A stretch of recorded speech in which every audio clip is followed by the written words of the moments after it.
So Hank Green posted a video about, well, it was about a lot of things because he was kind of rambling, but it wasn't exactly a normal day, so my heartfelt condolences to him, his brother, and, of course, the rest of their family.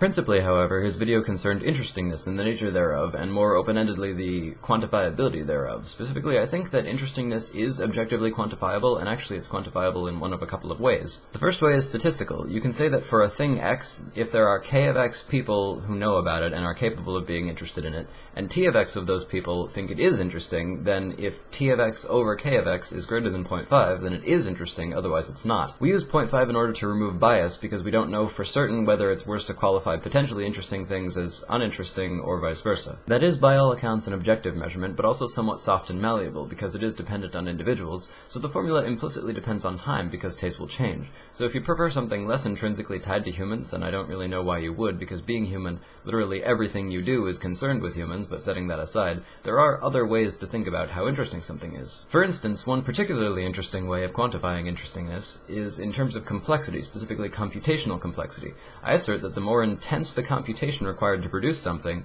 the more interesting it must be.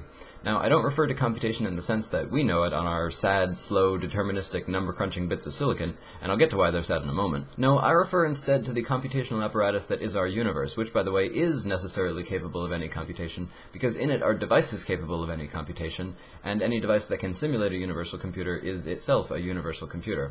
I'm skipping some details, and I could show you a proof of this, but that's pretty boring, and I'm not talking about boringness, I'm talking about interestingness, goddammit. So computational complexity describes essentially how much effort is required to compute some value, and how that pertains to the real and natural world in which we live is that all organisms, all things, are computed by the physical laws that underlie the universe. In order to produce a human being, you need an environment which either is our universe or is capable of simulating our universe, thus a universal computer. It follows that, as on a computer, some things are more difficult to compute than others. For example, a human is more complex than a flatworm in that it has more genetic information, which codes for more features, more organs, and most importantly, more behaviors. And I think that we can all agree that from an objective point of view, a human is more interesting than a flatworm because any given human contains more information than any given flatworm. You can study flatworms for a certain amount of time before you understand everything about how flatworms work, and similarly, you can study humans for a certain longer amount of time before you understand everything about how humans work. I searched Google for "we don't know if flatworms" and I got 0 results. Then I searched for "we don't know if humans" and got 524,000 results,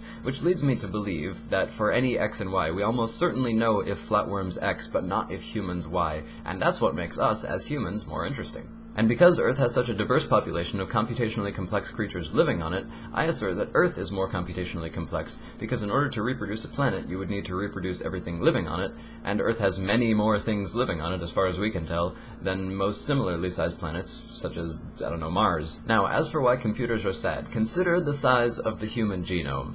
The genetic information sufficient to reconstruct you as an individual consists of about 3.2 billion base pairs, which amounts to about 770 megabytes. Only megabytes of information. Your entire immediate family can fit on a DVD.